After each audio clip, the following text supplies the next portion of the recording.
Luffy, Zoro e Sanji se tornarão as maiores forças do mundo pirata ao final da série. Mas o mais legal é que podemos já ter um vislumbre desse futuro sem precisar usar Haki de visão. Basta olharmos para o trio monstro da velha geração: Roger, Rayleigh e Gaban, que lideraram uma era com a força mais avassaladora já vista.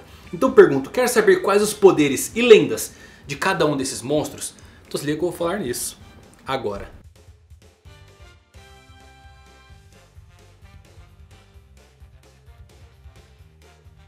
Fala galera, eu vou Drufuzari com mais um vídeo pra vocês. Como é que vocês estão? Espero que todos vocês estejam maravilhosamente bem. E hoje trazendo um vídeo aí do trio monstro lendário da velha geração. Aqueles ao qual Luffy, Zoro e Sanji estão se espelhando, traçando seu caminho rumo ao ápice de força e de poder. Mas quais são os poderes, mitos e lendas que envolvem cada um dos três poderosos dos piratas Roger? O Capitão, Gold Roger, Chopper Gaban e claro, Silvers Rayleigh. Eu trouxe um vídeo compilando aqui todos os feitos e todos os poderes explicadinhos pra você. Só que antes de eu falar, eu queria agradecer vocês, tá bom? Aqui ó, Prêmio Best.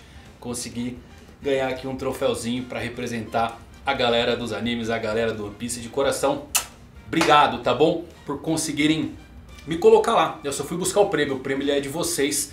Espero esse ano concorrer novamente, mas eu queria reservar esse momentinho aqui mais que especial pra agradecer cada um de vocês. É sem dúvidas o ápice do meu ponto de trabalho, tá bom? Saber que eu tô falando de anime, de One Piece, de Hunter x Hunter, de séries que a gente ama tanto, e poder estar lá competindo com grandes da internet, monstros em questão de números, e ver o quanto vocês são engajados. Então esse prêmio, ele é de vocês, tá bom galera? De coração, obrigado mesmo, e bora pra cima, tem mais um ano aí, logo mais tô aí pedindo voto pra vocês. Pronto, um recadinho dado, um agradecimento de coração. Agora sim vamos falar tudo sobre o trio monstro da velha geração.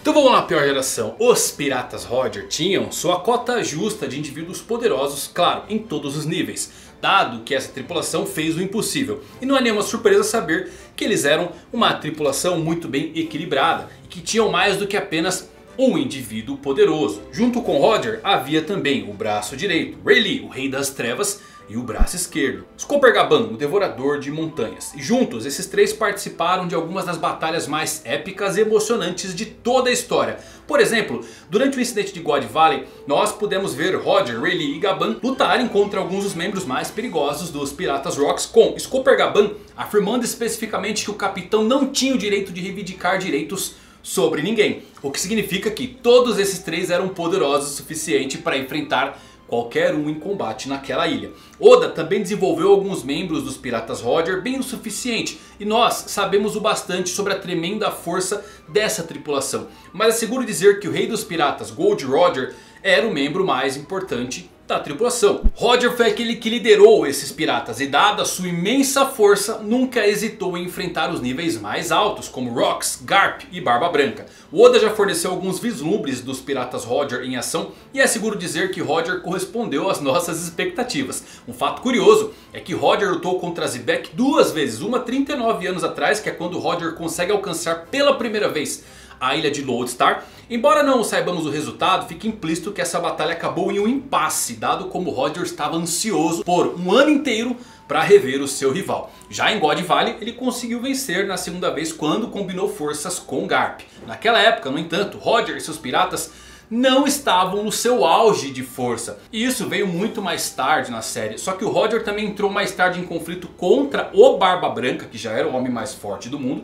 E ambos eram muito poderosos. E essa batalha durou 3 dias e ela terminou empatada. E devemos notar duas coisas aqui nesse combate, tá galera? Barba Branca não usou a totalidade dos seus poderes de fruta, senão ele já teria afundado. Então ele praticamente ficou somente mais no uso do Haki. No entanto, Roger já estava lutando contra uma doença terminal nesse ponto. Então ele foi nerfado e ainda conseguiu se igualar a Barba Branca nessa batalha de Hakis. Sem dúvidas, o golpe mais poderoso de Roger é o Kamusari, que significa literalmente partida divina, onde ele segura ali a sua espada com a mão direita e ele imbui com o Haki do Rei Supremo e balança a espada horizontalmente, criando um poderoso ataque de corte imbuído de Haki para atingir seu oponente. Vimos isso pela primeira vez sendo usado contra Kozuki Oden, que atingiu ele em cheio. Foi poderoso o suficiente para sobrepujar a defesa de duas espadas do samurai lendário, enviando ele para trás a uma grande distância. Kabusari é uma palavra usada para se referir ao falecimento de um deus, ou seja, só pelo nome dá para saber a potência desse golpe. E para mim,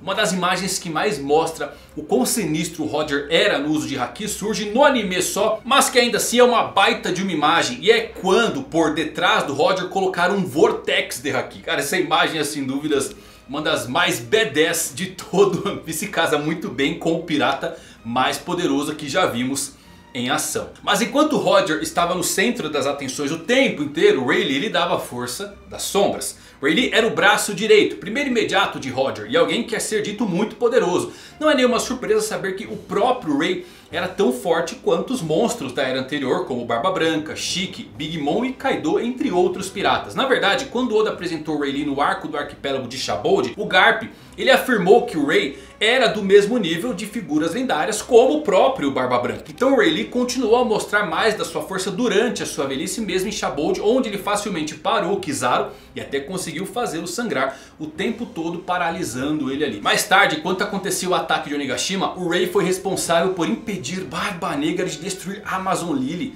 e capturar Hancock. Embora Rayleigh tenha afirmado que já não era tão forte quanto a sua juventude para derrotar o Barba Negra, essa declaração implicava fortemente que se ele estivesse no seu auge, teria sido capaz de derrotar Tite. O que só mostra que o próprio Ray estava no mesmo nível dos Yonkous e dos lendários piratas no seu auge. Em combate, bom, ele usava suas espadas e é um mestre nos 3 tipos de uso de Haki. Com certeza inclui o revestimento. Rayleigh também demonstrou ser um ótimo usuário de Haki de observação e todas as outras combinações de tonalidades. Ele era um monstro de próximo nível. Tem uma cena só no anime que é muito boa, que ele para o marco somente com o dedo. Essa cena é fantástica. Pra mim é canônica. Ninguém me tira da cabeça que ele faria isso mesmo. Olha só, no flashback do Oden, descobrimos que o Rayleigh ele já era chamado de Rei das Trevas antes do Roger ser chamado de Rei dos Piratas. Então, por que o Rayleigh ganhou esse apelido, essa alcunha? Bom, o nome da alcunha do Rayleigh em japonês é Meiou, que em tradução livre fica como Rei Escuro.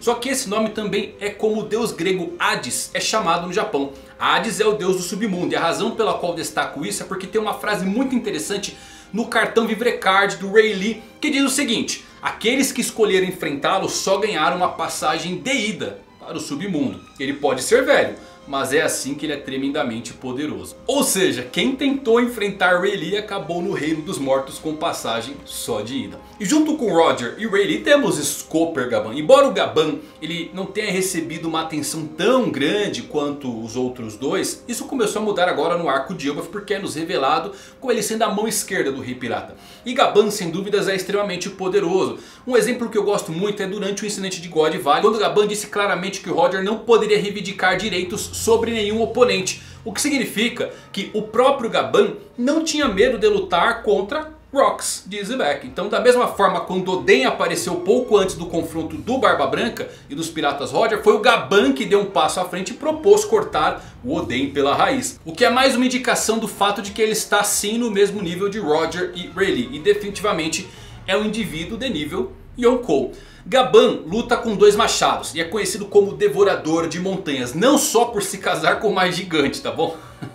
Mas porque ele tem uma lenda insana por trás dessa alcunha. Em algum momento, quando Roger precisou se recuperar em um hospital nas montanhas da sua doença, ele e Gaban foram cercados por piratas inimigos. E o Gaban procedeu para derrotar esses piratas usando seus 2 machados e cortou todas as árvores da montanha, que lhe rendeu o epíteto aí de Devorador de Montanhas. Eu gosto como a temática de Gaban se mistura com a de um Berserker tão presente nos mitos nórdicos. Guerreiros que tingem o olhar de puro vermelho e despertam uma fúria incontrolável antes de qualquer batalha. Esse é Gaban, o homem que pode cortar o cenário inteiro em sua fúria. Bom, os Piratas Roger eram sem dúvida a tripulação mais poderosa de One Piece em seu auge. E muito disso se deve ao fato de que eles tinham 3 monstros a bordo, cada um dos quais era poderoso o suficiente para rivalizar qualquer indivíduo de nível Yonkou sozinho. Então, Oden se juntou a eles mais tarde, o que é realmente um exagero.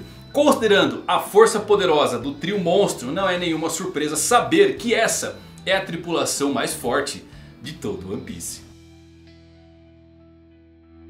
Eu estou ansioso para ver o que o anime vai adicionar do Gaban, porque o Roger teve esse Vortex de Haki que é simplesmente fantástico essa cena. Rayleigh parando o Marco a Fênix com um dedo. É maravilhoso. Quem assiste somente o anime obviamente vai ficar chocado. Mas quem vê pelo mangá vê que não tem a cena. Pô, pera aí, funciona isso aqui? Claro que funciona. O Rayleigh nível Yonkou, meus amigos. E o Gabão, o que vão adicionar agora no anime? Se já tem Vortex de Haki parando o Marco com o dedo, Gaban vai vir com o que por aí? Eles são poderosos, eles são fortes pra caramba. E eu acho que muito disso acaba envolto nessas lendas e mitos que esses piratas carregam. Dificilmente, mesmo ao final da série, quando tivermos o Luffy, o Zoro e o Sanji, que espelham cada um desses 3 piratas fortes o suficiente para viverem suas próprias lendas e mitos, eles não vão ofuscar e não vão apagar quem foram de fato os piratas Roger. Porque é uma outra geração onde eles enfrentaram sem dúvidas uma leva de piratas muito poderosos. Chique, Big Mom, Kaido, que estava começando ali já atingindo seu ápice. Eu gosto bastante de como isso é criado e como os ventos marais de One Piece sopram essas lendas nos nossos ouvidos. Você acha que o Rayleigh e o Gaban eram do mesmo nível do Roger? Equiparável? Mais ou menos como hoje o Oda tenta representar a tripulação do Shanks com Ben Beckman, Lucky Hu e a Soap? Deixe sua opinião, quero saber o que você pensa. E ó, mais uma vez, muito obrigado pelo Prêmio Best, tá bom? De coração, obrigado mesmo. Meus amigos, até a próxima, valeu por assistirem. Fui!